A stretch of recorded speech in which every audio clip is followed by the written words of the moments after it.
Let me tell you a story.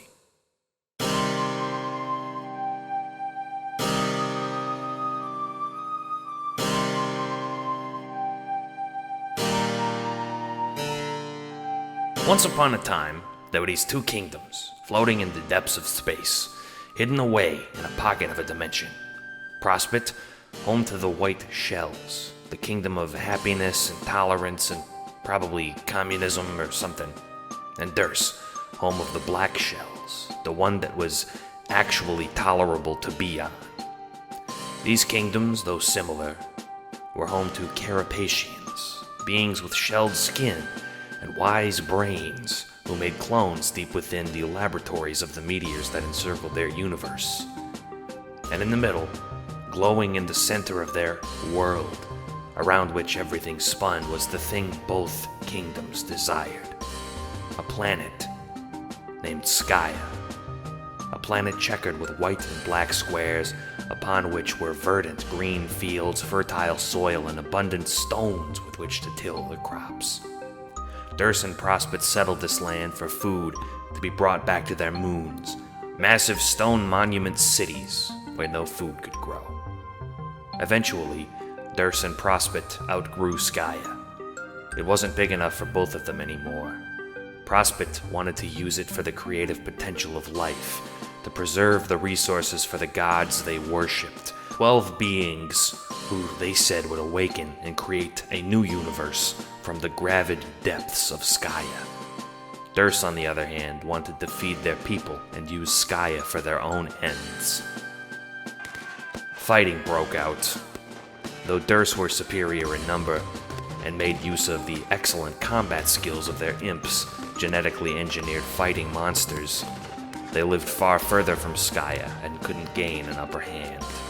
It was permanent stalemate. Eventually, the peaceful blue skies of Skya ran red with blood. The clouds high above, white and beautiful, reflected images of the future in their billows, and the future looked grim. Dead carapacians, blood, swords, claws, teeth. The queens of the two moons of Skya remained on their planet to defend their nations while the kings went to Skya to wage war. Long after this fighting had broken out, many sweeps, maybe even eons, on the kingdom of Durst, there lived a man. His name was the Sovereign Slayer, a man purpose-bred to kill royalty, attendant and loyal assistant to the Black Queen. But the Black Queen was cruel and vicious. Not that this Slayer guy was any better, but she was a real piece of work, let me tell you. His hatred boiled and simmered into fixation both erotic and shameful, a fixation that the Slayer carried with him always, fueling his goal. He would turn on his creator, the Black Queen. The sovereign he would slay would not be the monarchs of Prospect, but the very Black Queen who had brought him into being. With a syndicate of his most loyal, trusted loved ones, he took the name... What? Jack Noir? What? No, what are you, stupid? His name was Spade Slick. Don't interrupt me. Slick was a lucky name, the namesake of the Frog, a being which the Queen despised more than anything. And Spade was the chosen suit of the Slayer, sharp like the knives he carried always. Lucky as Slick was, one day he happened upon a curious being, a being he'd never seen before, a being with dull gray skin, smooth and downy unlike his own, piercing yellow eyes and fiery orange horns. The being was one of the gods of legends, the Knight of Blood, hailing from a gray, decrepit, doomed planet of death. The Knight, Slick found, hated the Queen just as much as he did, and together they made a plot to kill their shared foe, a plot that went off without a single hitch, except one. When the moment came to draw his weapon and kill the Queen, kneeling before him on the floor of Castle Durst, his trigger finger failed him. In this moment of hesitation, the queen fled, leaping into an interplanetary ship, shooting herself to Skaya. Spade Slick gave chase, tears in his eyes, salt stinging his very soul. He grit his teeth, unable to imagine why he couldn't shoot her. Was he in love?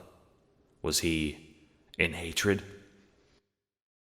Slick launched himself into space of the medium, following his bounty, but before he could pursue her, high above Skaya, a green hole opened in the very gentle fabric of space, swallowing the queen's vessel, then his own, sending both crafts careening into the surface of a new unfamiliar place in parts unknown, a deep green moon high above a dead, gray planet.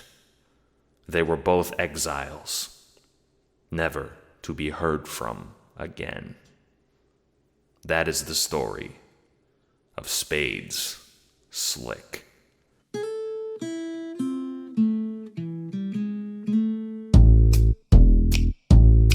Some people say a man is made out of slime. A poor man's poor till he turns to crime. Slime and blood and carapace, a will of steel and a gun that don't miss. Mix 16 stiffs, what do you earn? Your eye gouged out and hatred that burns. Lord English, don't you call me, cause I won't go back. I owe my heart to the queen who is black. I was born one morning when sky was dark, gripping a knife with teeth like a sharp. I made 16 stiffs on a killing spree, and the Black Queen said, well, goodness me, you make 16 stiffs, what do you earn? Your eye gouged out and hatred that burns. Lord English, don't you call me, cause I won't go back. I owe my heart to the queen who is black. I was born one morning when the White Queen was sick, cursing the name of Billy Slick. I was raised on the streets, Durst is my home, but if I've got something sharp, then I don't mind to roam. You make 16 stiffs, what do you earn? Your eye gouged out and hatred that burns. Lord English, don't you call me, cause I won't go back. I owe my heart to the queen who is black. If you see me coming, get out of my way. If you wanna live to see another day, and if I draw my knife, just accept your fate. But if you see me at all, it's too damn late. You make 16 stiffs, what do you earn? Your eye gouged out and a missing arm. Lord English, don't you call me, cause I won't go back. I owe my heart to the queen. Ooh, I owe my heart to the queen who is black.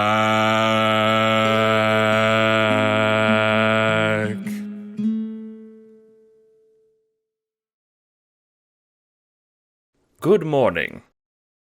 I feel it is time to introduce myself. My name is Dr. Scratch.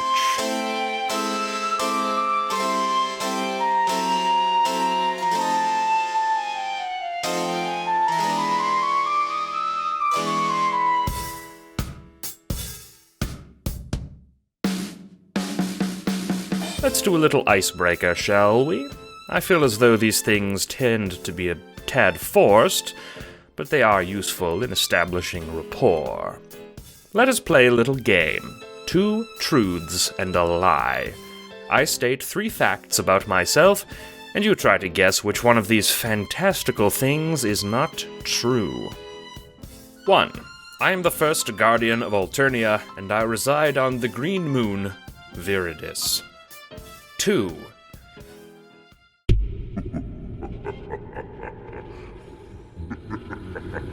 I'm as bad as they say I am. 3. I have a cue ball for a head. If you guessed number 2, give yourself a much-earned pat on the back. You were right. If you guessed 1 or 3, feel a mild sense of disappointment instead.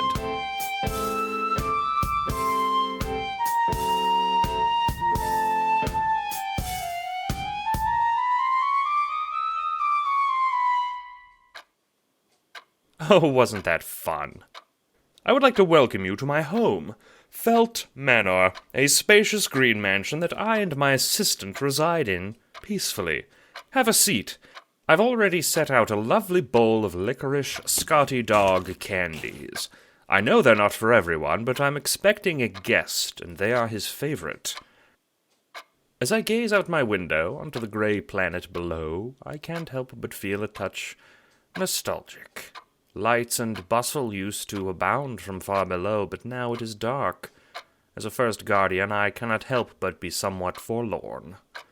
The job of a first guardian is important, but often tragic. What is a first guardian, you may ask? You've already met one in actuality. Jade's lovable nuclear pooch, Becquerel. What a lovely animal. Like him, I am endowed with brimming nuclear energy, near immortality, and near omniscience. I say near because these things only apply to the life of the universe I was born into. For now, at least. Oh, I apologize. I just thought of something funny. When a universe is born, and they are born, you see, one of the first things to come into existence is the first guardian, a sort of a failsafe, a being that is capable of fighting off anything that threatens the universe's life. First guardians traditionally are created by those who created their universe. For instance, the creators of the humans universe thought an alabaster white dog would guard it fiercely, as their own guardians were white creatures. More on this later. You should think of it thusly. We first guardians were made through the deepest wish of they who created the universe we preside over. Every time a universe is made, a wish is granted, a subconscious wish. This may sound whimsical, but, as the saying goes, be careful what you wish for. The humans' universe was made on a wish to protect their world with a dumb animal, and see where it got them? Now a demon is on the loose. What fun! But I wonder, what could have made Beck jump in the way of Jade that fateful day? Worth thinking on. Was it a random act, or was there someone pulling the strings? I'm sure it's not the kind of detail worth worrying over. Are you enjoying the story so far? I do love stories. I've said as much before now as your humble narrator, so I won't belabor the point any longer. I merely wished to bring you here for a moment in order to... I apologize, dear listener. Excuse me for just a moment. This is that guest I mentioned earlier. You are no longer the listener to an online audio drama. Your name is Spades Slick.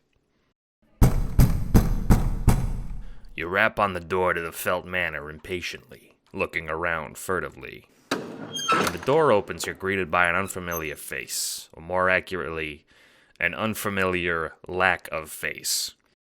What you see is a man, about 4 feet tall, made of felt like a puppet, with a cue ball for a head, its surface reflecting a blurry simulacrum of your bewildered black mug. "Slick," says a voice from within the white orb. You don't respond, gawking. You're not sure to make eye contact, so your eyes scan the surface, ineffectually. "Slick," the man repeats, crossing his arms. You're taller than he is, but he still radiates a paternal aura, catching you off guard. "The one and only," you growl. "You're Scratch, ain't you?" The doctor unfolds his arms, his fingers tenting. "This guy gives you the creeps." "I am," he says calmly. "It's good to meet you in person, Slick. How was your, flight?" You walk inside with the doctor, making a beeline to the bowl of Scotty dogs on the table, shoveling them into the pockets of your pinstripe suit. "Help yourself," Scratch says, as if you stealing his candy was his plan all along. You shrug and continue your pilfering. "The job went south," you say, finally turning your attention back on your host. "Did it now?" Scratch speaks calmly. You've been working for him for a long time, but you never actually met him in person, getting your orders from letters and clandestine messengers. Seeing him now, you're not impressed. "I helped the brat like you asked," you say. "The kid with the red blood." Scratch nods and you continue. He told me to kill the Black Queen, so I teamed up with some bozo from his team of the gray-skinned creeps to do it.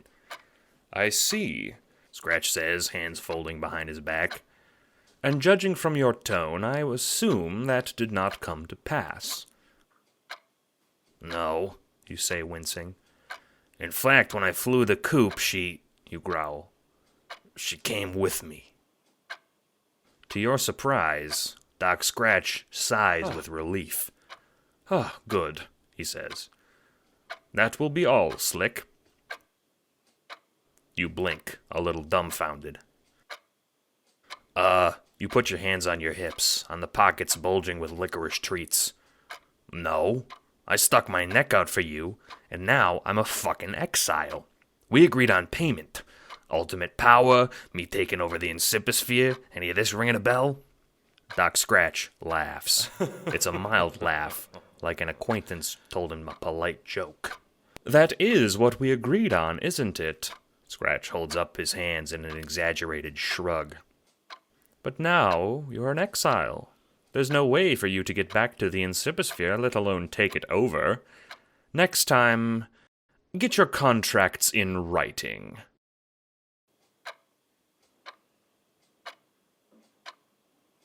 What did he just say? That's it? You did a big job for this no-faced freak. Not that you had much choice in the matter, but even so, no one welches Spade Slick. You see red. You leap across the room, grabbing the smug fuck by his bow tie, glaring at his featureless bald head. You think you're a fucking bust-up, don't you? Well, I got ways of making Welchers pay their dues, motherfucker. I'm sure you do, says Scratch, calm as ever. But those tactics won't work on me. Scratch shoves you off with surprising strength, shedding his jacket, folding it neatly over a chair. You draw your switchblade. He puts up his dukes. You were played, Slick, Scratch says with that same infuriating mildness. You swipe him, but he deftly moves out of the way. You were my unwitting errand boy. What errand? You demand, swiping again, stabbing, but he's too quick. He has yet to retaliate. You were to bring her here. Scratch crouches, swiping his foot, making you fall to the ground in a heap. He stands over you. The Black Queen. I have a business offer for her. You were just the means with which I chose to transport her. You pant. You haven't tired yourself out yet. The panting is from anger. You stumble to your feet, your blade discarded in the kerfuffle.